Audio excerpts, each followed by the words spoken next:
elección en esta época, porque en esta época están llegando los ejemplares nuevos frutales, una buena elección de esta planta. Así que los dejo con los dos profes, la ingeniera Mónica Ontiveros Urquiza y Juan Manuel Ortega. Muchísimas gracias a los dos por sumarse en esta etapa. No va a ser la última de fruticultura, ya los estoy comprometiendo al público. No hay problema, no hay problema. Muchísimas gracias, Laura. Gracias a ustedes por la invitación también. La verdad que es un placer, es un orgullo poder ser parte. Así que, bueno, cuando quieran comenzamos. ¿Sí? Bueno, a ver, primero que nada, el objetivo de esta charla, cuando hablamos de cómo elegir familiar, está en dar criterios para que a la hora de poder, de tener que elegir qué plantas voy a utilizar en la huerta, y sobre todo a la hora de ir al vivero y comprarlas, si es que las voy a comprar o si las quiero hacer yo mismo, que sea una buena elección y no traernos una planta con problemas que a la larga va a durar menos o nos puede incluso introducir problemas a las otras plantas que ya tengamos en la huerta. Va a ser válido tanto para alguien que tiene un patio pequeño que quiere poner 1 o 2 arbolitos y nada más, como para alguien que tenga un parque un poco más grande y quiera tener un pequeñito monte frutal, en donde, bueno, si quieren ir a comprar un vivero se pueden encontrar con muchas opciones que a veces puede presentar dudas, y bueno, la idea sería evitar un poco esas dudas y tratar de elegir bien. Acá, por ejemplo, en la carátula lo que tienen es algunos ejemplos de lo que se podrían llegar a encontrar. Ahí a la izquierda van a encontrar atados de plantas que se entregan así a raíz desnuda. Acá tenemos algunos manzanos, perales, durazneros, ciruelos. Y a la derecha, en cambio, tienen 2 imágenes donde van a ver plantas que vienen en un contenedor, en una maceta, ¿sí? Las de la imagen del medio son durazneros en maceta y las de la derecha son cítricos, ¿sí? Entonces, como yo me puedo encontrar con distintas opciones, la idea sería ver cuál es la mejor de todas, ¿está? En un principio vamos a decir, ¿por qué es importante incorporar los árboles frutales en el huerto familiar? En realidad tiene muchas ventajas y nosotros nos vamos a encontrar con que una de ellas es, por ejemplo, la diversificación de los productos que podemos obtener para también contribuir a una alimentación más saludable, ¿no? Uno a veces, el tema de las frutas, al poder tener su propia fruta, consume más de lo que comería si no es, si uno tiene que salir a comprarla. Entonces es una buena alternativa para tener una alimentación más saludable y más diversa, ¿no? También aumentar la biodiversidad de la huerta. El concepto de biodiversidad es algo que se viene hablando mucho en los últimos años. Es lo opuesto completamente al monocultivo, en donde nosotros buscamos que al haber muchas especies distintas interactúen entre sí, mejorando un equilibrio un poco más natural.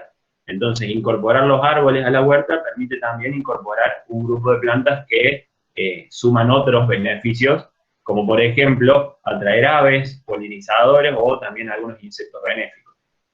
También van a proteger al suelo de lo que es la erosión hídrica y eólica, es decir, sobre todo el viento, digamos, los árboles son grandes protectores contra el viento. Van a proveer sombra en épocas de alta temperatura. Los árboles en la huerta, dependiendo de cómo los manejemos y si están bien ubicados, nos van a permitir poner a refugio de este árbol plantas sensibles al sol para que en las épocas de mucha insolación y de alta temperatura no sufran ese sol. Y un dato que nunca está de más y hay que tener en cuenta es el atractivo paisajístico, ¿no? Siempre va a ser más linda una huerta con árboles que una huerta sin árboles, ¿sí? Y a quien no le gusta ver un árbol de mandarinas lleno de frutos, un duraznero lleno de frutos. Obviamente las flores del duraznero en primavera son muy vistosas, tienen su atractivo paisajístico que es interesante también rescatarlo. Bueno, primero vamos a hacer una breve introducción de lo que se haría para los que por ahí no tienen mucho conocimiento del tema. Generalmente los vamos a ver compuestos por 2 partes principales.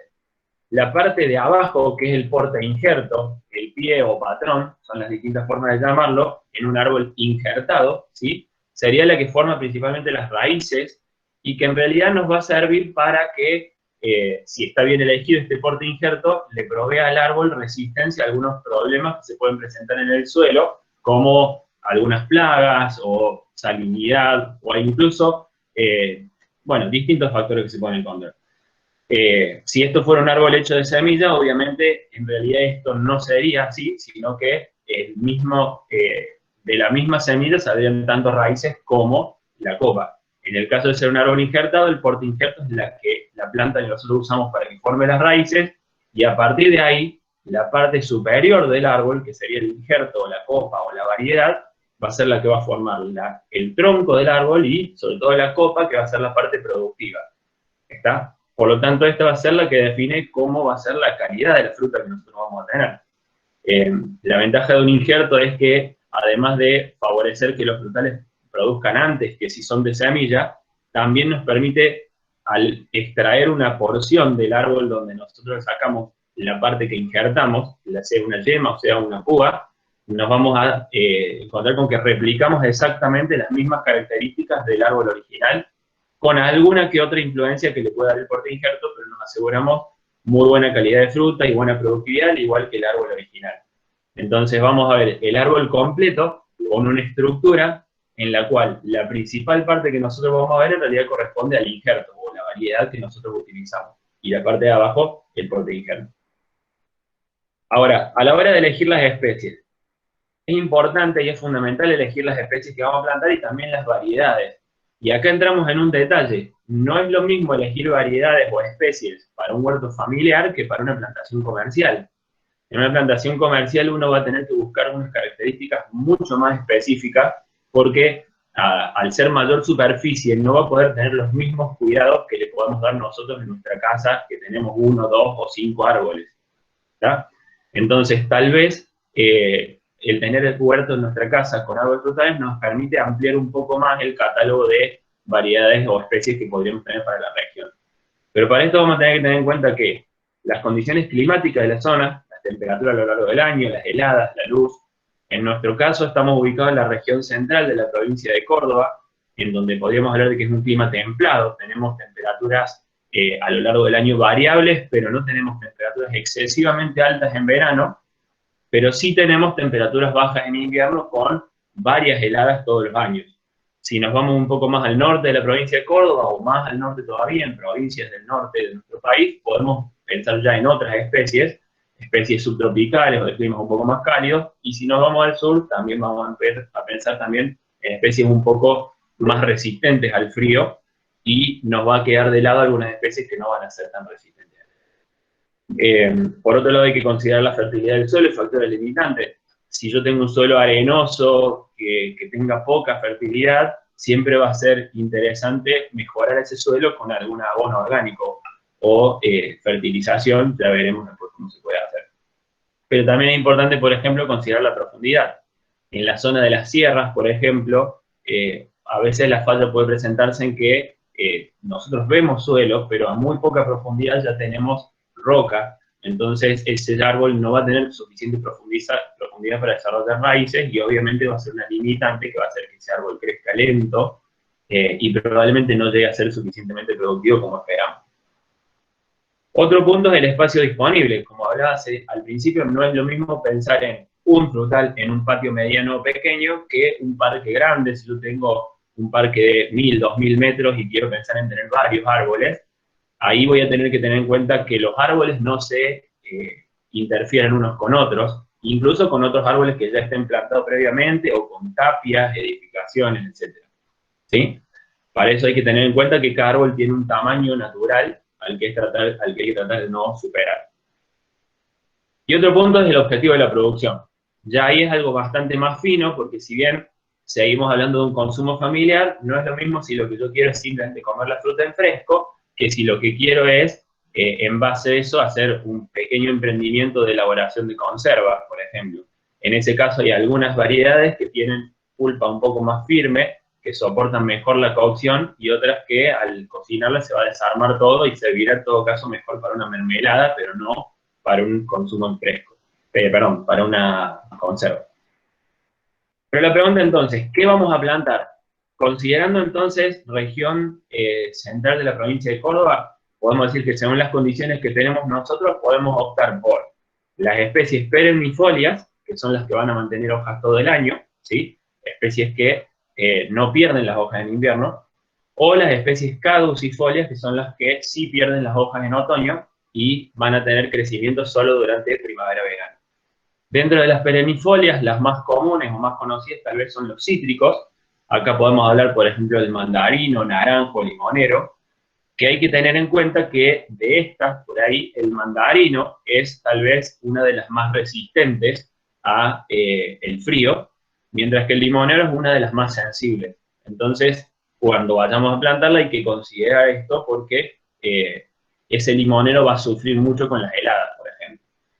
Otra perennifolia que es bastante común ver en Córdoba es el palto, una especie que si bien es subtropical, con cierto cuidado durante los primeros años se puede llegar a lograr un árbol y con bastante producción. De hecho, hay en muchas casas árboles que producen muchísimas paltas y que terminan regalando a los vecinos porque producen realmente mucho. Ahora, dentro de las especies caducifolias, por ejemplo, un grupo que tenemos que es el caso de los que se denominan frutales de carozo. Acá hablamos de una familia dentro, una subfamilia dentro de las rosáceas, que son las prunoideas, es donde incluimos todos los frutales que se dice de carozo de hueso, que son duraznero, ciruelo, el damasco.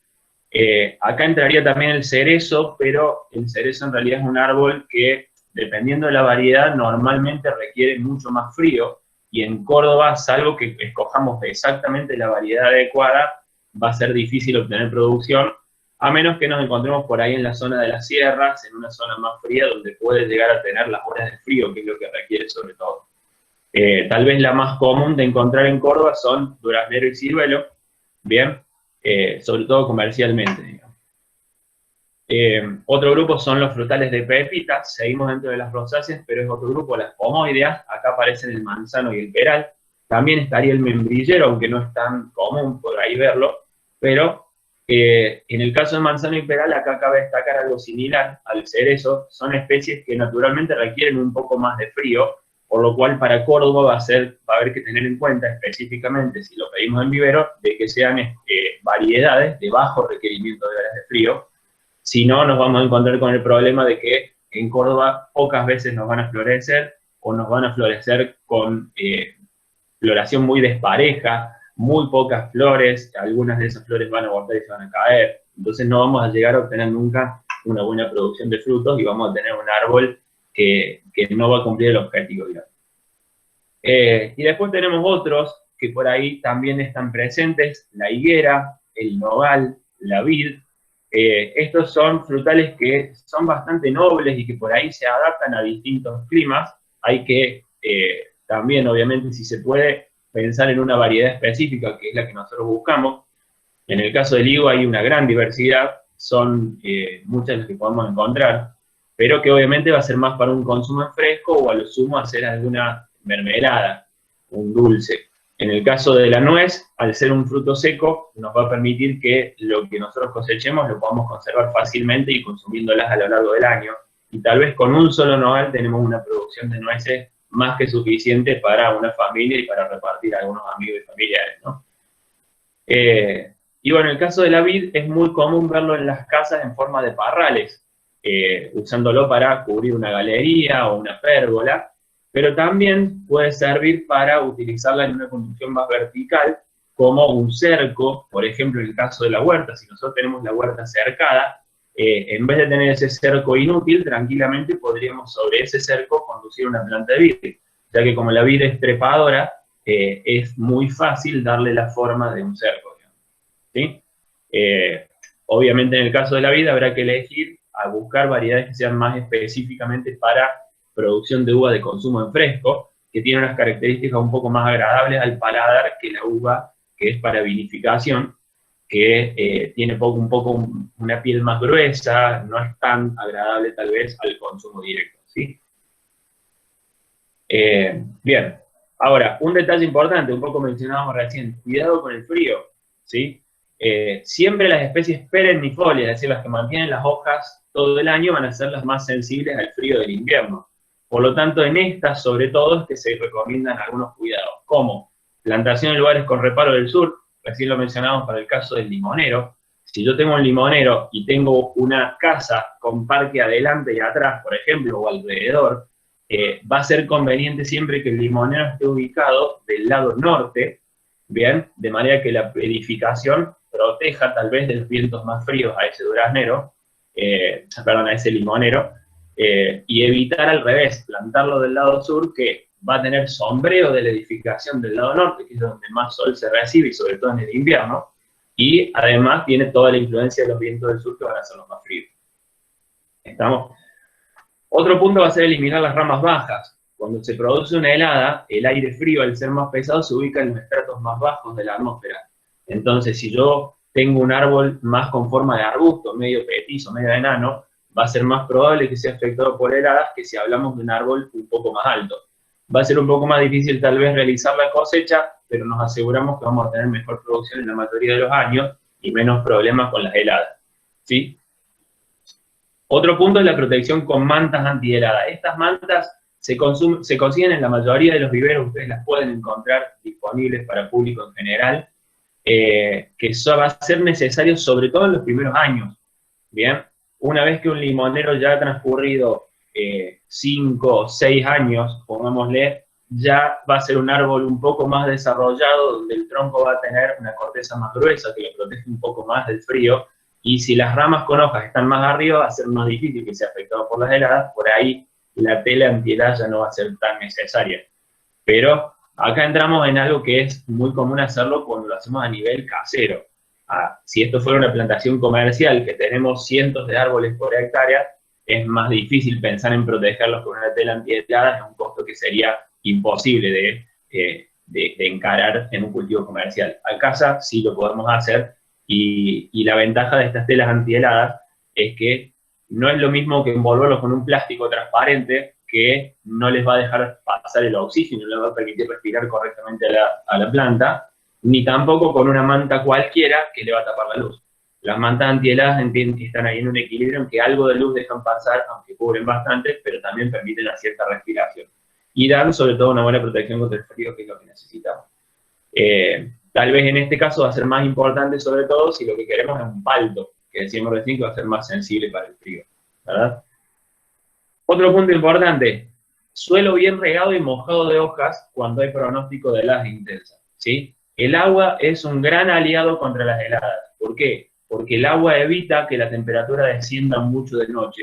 Un suelo bien mojado va a permitir que la temperatura se mantenga un poco más estable durante la noche y no descienda tanto. Y en el caso del mojado de hojas, a nivel comercial se utiliza un sistema de riego por aspersión para proteger a los cultivos de heladas en algunos momentos. En nuestro caso, si hablamos de mojado de hojas en invierno, nos vamos a estar refiriendo a los perennifolios, al palto, por ejemplo, pero también sería válido para un duraznero, por ejemplo, que cuando hablamos de duraneros en Córdoba suelen florecer muy temprano a veces, y es el primer órgano en mostrarse en la primavera cuando entra en actividad la planta, y es un órgano muy sensible al frío, y si se presentara una helada tardía, lo va a afectar, la va a matar y nos quedamos sin producción. Entonces, lo que va a hacer el agua en realidad al mantener una capa húmeda sobre el cultivo, va a hacer que al congelar se libera un poquito de calor y evita que la temperatura para la hoja o para la flor disminuya tanto, y va a ser un pequeño plus que ayuda a evitar la helada. Si es una helada muy intensa no va a ser suficiente y el daño se va a mostrar igual, pero dentro de todo va a ayudar un poco. Ahora, ¿cómo hacemos entonces cuando vamos al vivero? ¿Cómo elegimos un buen árbol? Vamos a tener que tener en cuenta un poco todas estas características que estuvimos pensando, y vamos a tener que tener en cuenta que utilizar plantas de calidad va a ser fundamental para que la producción que nosotros iniciamos empiece antes, que nosotros formemos un árbol rápido, que no sea un árbol débil, que tarda mucho en crecer, y que además esa producción se pueda sostener en el tiempo, que el árbol no empiece a presentar problemas a los 8 o 10 años y se muera. Esperamos 5 para que produzca y a los 8 se nos muere el árbol, realmente no es un buen negocio. Entonces, una planta ideal debería tener algunas características. Por ejemplo, lo ideal es que no sea una planta de más de un año de edad.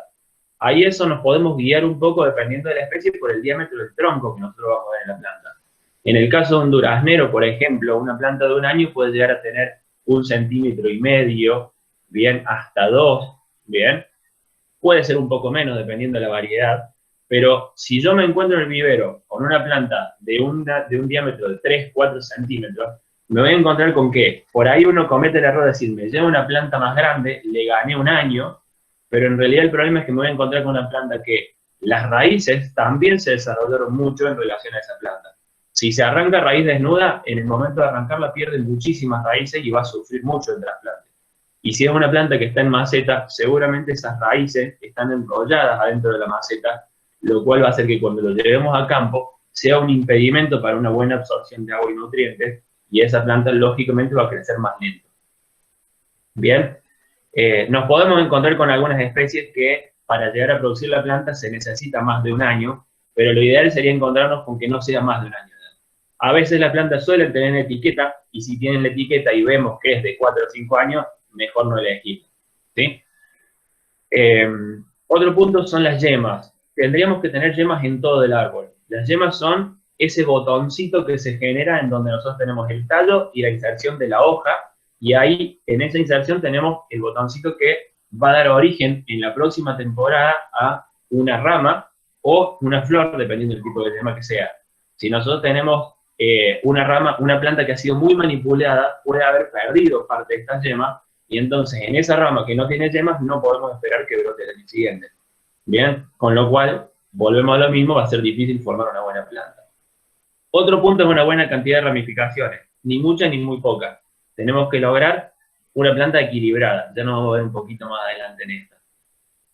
Y un poco con lo que venimos diciendo antes, una buena relación copa-raíz. Si yo veo una maceta en contenedor, que no tenga una maceta chiquita de 3 litros, pongámosle, con una planta de 1,5 metros de altura, una copa muy desarrollada. Ahí vamos a tener las ramas muy enrolladas, seguramente una planta demasiado grande, ¿sí? O desequilibrada.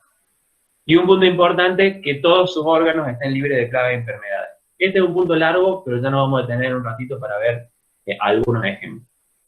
Por ejemplo, acá lo que tiene a la izquierda son brindillas de duraznero, serían ramitas de 1 año que crecieron en la temporada anterior. Estas fotos son de hace poquito, que tienen, esas son de un buen vigor. Ustedes pueden ver abajo una regla que tiene 18 centímetros, por lo cual estamos viendo brindillas que tienen unos 7 milímetros de diámetro en la base aproximadamente y 30, 40 centímetros de largo, bien pobladas de yema.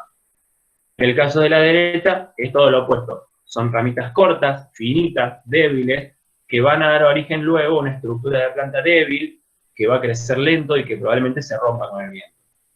En el caso de la derecha tenemos defectos varios. Por ejemplo, en esta imagen tenemos una rama a la izquierda que tiene crecimiento de varios años con ramitas débiles, y en el caso de la derecha tenemos una rama en donde tenemos 2 ramificaciones, pero las 2 para el mismo lado, y la de la base es más chica que la de la parte superior. Debería ser al revés.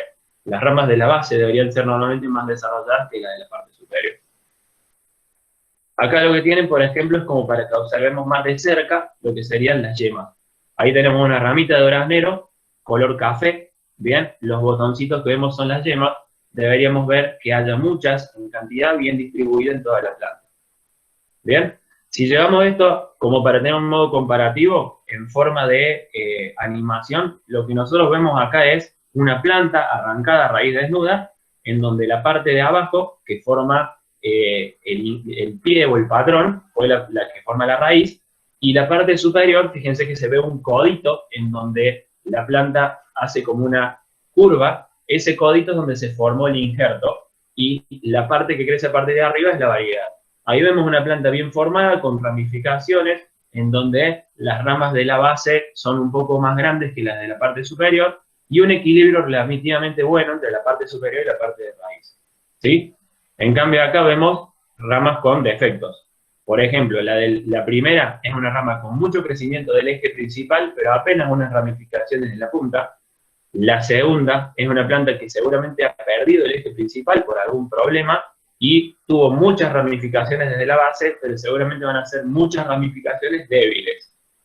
En cambio, en la última vamos a ver un eje principal un poco débil, con pocas ramificaciones, y que hay una rama que ha empezado a tomar el lugar del eje principal y lo superó. Seguramente ahí es una planta que ha estado desequilibrada en cuanto a fertilidad o ha tenido algún problema que le ha hecho tener este desequilibrio, por eso vamos a evitarlo. Lo ideal sería una planta más como la de la izquierda, donde vemos un equilibrio y una planta más armónica. ¿Sí? Ahora, en cuanto a plagas y enfermedades, que es lo que dijimos que nos íbamos a dedicar, vamos a ver que una plantación que inicia con problemas debería tener, o sea, va a tener una menor vida útil de las plantas, y para evitarlo nosotros vamos a empezar buscando que no estén presentes al momento de elegir la planta. En cuanto a insectos, lo más común que nos podemos encontrar son cochinillas y pulgones, pero también va a haber algunos que vamos a encontrarnos dependiendo del cultivo y algunos que son específicos de cada cultivo. Hongos, que son el patógeno causante de las mayores pérdidas en los vegetales. Por ahí nosotros pensamos que en los humanos no es así, pero en los vegetales son los que más problemas traen, y en los frutales no es una excepción. Bacterias que no van a ser visibles a simple vista, pero se van a observar algunos síntomas cuando hay problemas de bacteriosis. Y los virus, que en general no suelen ser un problema mayor, pero hay algunos casos de virus que pueden llevar realmente a la muerte de la planta, como es el caso de un virus muy conocido de últimamente que ha entrado a Argentina, que es el virus de los cítricos, que realmente el HLB, para los que están en el tema, que es un virus que a la larga lleva a una muerte inevitable de la planta. Entonces, la única causa o la única protección que tenemos con eso es evitar que llegue ese virus, evitar traer una planta enferma. ¿Sí? Por ejemplo, acá veamos los insectos. Lo que ven ahí son dos ejemplos de cochinillas. Las cochinillas son insectos que son no móviles, es decir, tienden a localizarse en la planta y mantienen siempre su lugar, tienen una forma de escama. En este caso se ven blanquecinas, pero hay algunas de color negro o parduzco, ¿sí? Son de difícil control, por eso es importante no traer una planta con cochinillas. En el segundo caso tenemos pulgones, son unos insectos pequeñitos de 1 milímetro a lo sumo, o a veces menos, con forma de pera, bien, que podemos encontrar también de distintos colores. Moscas blancas, estas sí son móviles, vuelan, de hecho si movemos la planta vamos a ver que salen volando mosquitas de también 1 milímetro de largo, que en conjunto los tres, cochinillas, pulgones y mosca blanca, el problema que tienen es que succionan savia de la planta y la debilitan, pero un problema secundario es que suelen ser transmisores de virus y por eso es mejor que no estén presentes, ¿sí? Acá tenemos un caso particular, que es el minador de los cítricos, es una pequeña oruga de la familia de las mariposas, ¿sí? Que en realidad sería una pequeña polilla que deposita los huevos y la larva cava galerías por dentro de la hoja. Nosotros vamos a ver ese hilito plateado, que en realidad es la hoja dañada. Esa hoja va a perder superficie fotosintetizante y por eso es un problema que, si se puede, es mejor evitar. La grafolita molesta, es una plaga que es más específica del durazno. En ese caso lo que van a ver es en la punta del brote, un brote seco, con las hojas achicharradas, porque la planta es también una mariposa, es una polilla, que deposita el huevo y cava una galería matando la parte terminal de esa rama, que sería la que da origen a la brotación del año siguiente, por lo cual me va a quedar un árbol deformado, ¿sí? Por otro lado, tenemos los hongos. Son muchísimas las enfermedades de hongos con las que nos podemos encontrar y para cada cultivo hay que mirar en particular. Acá ponemos simplemente algunos ejemplos. Vamos a ver el mildiu de la vid, que se va a observar como manchas en la parte superior de la hoja y en la parte de abajo nosotros vamos a ver una pelusa blanquecina. La gomosis de los durazneros, por ejemplo, los ciruelos. El de abajo a la izquierda es el mal de la munición. También en ese caso lo que se observa son pequeños huequitos en las hojas, también es causado por un hongo. El torque del duraznero, estamos hablando de un hongo que lo que provoca es un enrulamiento de la hoja, es como si yo agarrara la hoja y tirara del eje central y se arrugara al fondo la hoja. En este caso, al ser hongos, tienen un control químico, pero como queremos evitar tener controles químicos en la huerta familiar, mejor traer una planta que de entrada no los tenga, ¿sí? Y por último, bacterias y virus. Acá tenemos dos ejemplos tal vez de los más comunes. En el caso de las bacterias, uno de los más comunes es la galla de corona, que forma un tumor en la zona de donde se unen el injerto o la raíz y el tronco. Por eso se habla de coronas, en el cuello de la planta. Eso lo que produce es una interrupción de la conducción de savia de raíces a hojas y viceversa, por lo cual esa planta tiene una vida útil más corta. Y como último ejemplo, el mosaico del manzano, donde lo que se le denomina mosaico por las figuras geométricas que genera los colores que marca, donde ahí hablamos de un virus, que el principal problema es la pérdida de superficie fotosintetizante, y que una vez que está presente no hay mucha solución, por lo cual es mejor evitar llevarlo. ¿Estamos? Bueno, hasta acá llego con mi parte. Le dejo mi lugar a Mónica. ¿Sí? Mónica, si querés, Sí. que te siga pasando las diapositivas, Sí, ¿no? pásame las diapositivas. Bien. Bueno, una vez habiendo visto toda esta introducción que hizo el ingeniero, empieza lo que nosotros llamamos la elección del sitio de plantación. Es decir, qué cosas debo tener en cuenta cuando voy a elegir el lugar donde voy a poner mis frutales.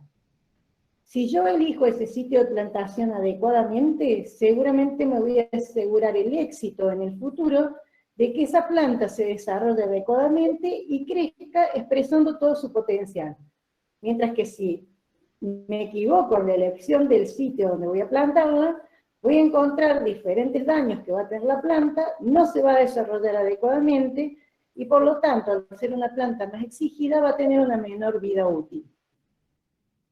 Entre los factores adversos que nosotros podemos considerar son, primero, ver la protección contra vientos fuertes. Generalmente, los vientos fuertes son vientos que dañan a la planta. ¿Por qué? Porque no le permiten crecer adecuadamente, es decir, que su tronco sea recto y que sus ramas se distribuyan homogéneamente en toda la copa. También tengo que tener en cuenta que la zona donde yo voy a plantar mi frutal no sea una zona que se inunde, porque los frutales son muy sensibles a la asfixia radicular. Todos los frutales necesitan más bien suelos sueltos y bien drenados, sobre todo bien drenados. También tengo que tener en cuenta la cantidad de luz que le va a llegar a ese frutal durante todo el día o durante todas las horas de sol. ¿Por qué? Porque las hojas son las que realizan la fotosíntesis, que son las encargadas de producir fotoasimilados que nos van a alimentar la planta. Si algún sector de la copa se encuentra sombreado, yo no voy a notar nada, voy a ver que hay hojas, las hojas van a ser verdes, pero seguramente esas hojas que están en la sombra, nosotros las consideramos hojas parásitas. ¿Por qué? Porque al no tener irradiación solar, al no llegar luz, no realizan fotosíntesis o realizan muy poca fotosíntesis y se alimentan a expensas de las hojas que sí están produciendo. Entonces, de una gran superficie del árbol, yo puedo tener una poca superficie que esté produciendo alimentación o fotosimilados para el desarrollo del mismo. También tenemos que tener en cuenta la distancia que vamos a plantar un árbol de otro. Cada una de las especies tiene una expansión vegetativa ya determinada por su genética. Entonces, cuando uno planta el arbolito, aunque lo vea pequeño, tiene que pensar que ese árbol va a crecer y cuando llegue al tercer, cuarto año, que va a empezar en su máxima producción, va a tener un desarrollo de copa que lo que yo tengo que evitar es que las copas se toquen entre sí o estén muy cerca. Porque si las copas están muy cerca, hay poca aireación y entonces facilita un microclima que va a aumentar la incidencia de fungosis dentro del frutal, los famosos hongos que nos habló Juan Manuel. Y otra cosa que tengo que tener en cuenta es el tipo de suelo, es decir, que el lugar donde lo ponga sea un suelo bien profundo, sin capas duras. Si yo encontrara una capa dura, lo ideal sería romperla. Por ejemplo, si yo quiero plantar un frutal en una zona de sierra, donde hay mucha roca, lo ideal sería hacer un buen pozo que le permita al frutal desarrollar su sistema radicular por lo menos en los primeros años. La siguiente. Entonces nosotros deberíamos preguntarnos cuándo plantarlas, es decir, cuál es el momento adecuado para que el frutal no sufra y para que no se nos muera, porque son las dos alternativas que puede pasar si yo coloco mi frutal en el suelo, o en el campo, o en mi huerta, en un momento inadecuado. Hay dos alternativas de recibir las plantas. Una de las alternativas es recibir las plantas con pan de tierra. Significa que esas plantas van a venir en un envase donde la raíz va a estar totalmente cubierta por tierra o por sustrato. En ese caso, en las plantas en que vienen con pan de tierra, que generalmente son todas las plantas de hojas perennes, es decir, la dificultad que tienen que esas plantas con pan de tierra generalmente suelen ser más caras que las que vienen a raíz desnuda. Y también, si son muchas plantas las que tengo que comprar, para trasladarlo me va a ocupar mucho más lugar. Es por eso también que aumentan su costo. Y luego tengo otro tipo de plantas, que son las plantas que vienen a raíz desnuda. Generalmente las que vienen a raíz desnuda son todos los frutales de hojas caducas, y generalmente se comercializan así. ¿Por qué? Porque es más barato el flete y por lo tanto la planta disminuye su costo comparada con una que viene con pan de tierra. En ese caso, nosotros deberíamos plantarla antes de que inicien su brotación. Entonces, en síntesis, si viéramos en un calendario el momento de plantación, veríamos que las plantas con pan de tierra se podrían plantar durante todo el año, es decir, el periodo de plantación sería amplio, pero deberíamos evitar esos meses donde las temperaturas son muy elevadas. ¿Por qué? Porque yo le tengo que dar la posibilidad a la planta que se fije en el suelo y que desarrolle su sistema radicular para poder alimentar con el agua que absorben sus raíces, equilibrar lo que se va a liberar de agua por transpiración o evaporación, o evapotranspiración. Entonces, normalmente nosotros decimos que los meses adecuados son desde febrero a noviembre, evitando diciembre y enero, que son los meses de mayores temperaturas. En el caso de las plantas a raíz desnuda, el cuidado que debemos tener es, si las compramos a raíz desnuda del vivero, debemos tratar de que la raíz quede protegida. Es decir, envolverlas con algo, con una alpillera húmeda o con una bolsa de plástico, para que durante el traslado las raíces no se deshidraten. Y en ese caso, tenemos un tiempo de plantación más acotado. Es decir, la plantación iría de mayo a agosto. ¿Por qué en estos meses? Porque en esos meses, al tener la planta no tener hojas, yo le doy el tiempo necesario para que las raíces se afirmen en el terreno y crezcan lo suficiente como para alimentar la copa en el momento de la brotación. Entonces, ¿cómo realizaría esa plantación o qué cuidados tengo que tener? Si ya tengo las plantas, si vienen con pan de tierra, bueno, trato de que el pan de tierra se mantenga húmedo. Si vienen a raíz desnuda y yo todavía no tengo hecha ninguna tarea, lo ideal sería ponerlas con un poco de tierra, así como con barro, tierra suelta con mucha agua para que las raíces no se deshidraten hasta el momento en que realizo la plantación. Lo primero que vamos a hacer es cavar el pozo. El pozo va a tener que ser de 40 centímetros de diámetro y una profundidad variable que va de 60 a 80 centímetros, dependiendo del sistema radicular que tenga el frutal. Una vez que hemos realizado el pozo, vamos a colocar las raíces de la planta dentro del pozo y vamos a taparlo con tierra. ¿Qué cuidados tengo que tener yo en ese momento? Que son cuidados indispensables. Que la unión injerto-porte-injerto, que es el lugar donde se hace la S ahí en el dibujito, quede unos 10 o 15 centímetros por encima de la superficie del suelo. Porque si yo, en un descuido, llegara a tapar esa unión, lo que va a suceder es que el injerto va a emitir raíces y se va a producir lo que conocemos en fruticultura como el afrancamiento, es decir, vamos a perder, ya las raíces que van a alimentar la planta van a ser la del injerto, y vamos a perder las cualidades del porte-injerto, que generalmente los porte-injertos nos ayudan a subsanar o problemas de plagas o enfermedades que puede haber en el suelo. La siguiente, Juan. Lo que ven acá es una plantación que nosotros hicimos en un pequeño montecito que tenemos en el campo de escuela. Lo primero que hicimos fue el hoyo, y luego de haberlo realizado, se plantó el frutal. En este caso, nosotros no hemos hecho poda de plantación. ¿Por qué? Porque el frutal va a ser conducido en un sistema en palmeta. Pero muchas veces, cuando el frutal llega de vivero, a raíz desnuda sobre todo, cuando la planta es arrancada, se pierden raíces en ese arranque. Es más, si ustedes miran las raíces, van a ver que algunas están quebradas o desgarradas. Lo ideal en ese caso sería agarrar una tijera de podar y hacer un corte neto en donde se encuentre el daño en la raíz para asegurar una cicatrización mucho más rápida y recién plantarlas en el terreno. Acá también fíjense en que lo finalizado, no sé si se ve bien, la unión injerto, porque injerto se encuentra por sobre la superficie del suelo unos 10 o 15 centímetros.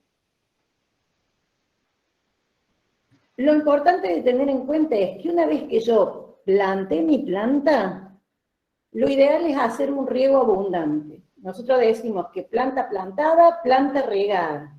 ¿Por qué? Porque nos aseguramos que las raíces van a tener la humedad suficiente. Al día siguiente que las planté, es recomendable recorrer la plantación de los frutales y tapar todas esas grietas que ustedes van a ver que se producen en el pozo donde planté el frutal, porque a la tierra, al estar poco comprimida, al regarla, se va a comprimir, se van a abrir grietas, esas grietas exponen las raíces de los frutales al aire, las raíces se deshidratan y el frutal tiene mayor posibilidad de morir por deshidratación. Entonces lo que yo tendría que hacer es ir con una pala tapando todas esas grietas que se han producido. Bueno, como antes le dije, en el caso de que sea raíz desnuda, como muchas veces se rompen grandes cantidades de raíces al extraer la planta, se suele hacer lo que nosotros llamamos una poda de plantación, cuyo objetivo ¿cuál es? Equilibrar la parte aérea con la parte radicular. Entonces se poda la parte aérea para que las raíces que quedaron en la planta sana sean las suficientes como para alimentarla en el momento de la brotación. Otra cosa también que podemos hacer en aquellos suelos donde hay poca fertilidad, una vez que hacemos el pozo, poner en el fondo del pozo abonos orgánicos o fertilizantes que tengan fósforo. En el caso que yo use fertilizantes, que no sean orgánicos los abonos, sino que sean fertilizantes a base de fósforo, tengo que tener la precaución que las raíces no toquen directamente el fertilizante. En el caso de los abonos orgánicos, ese problema no lo tendría.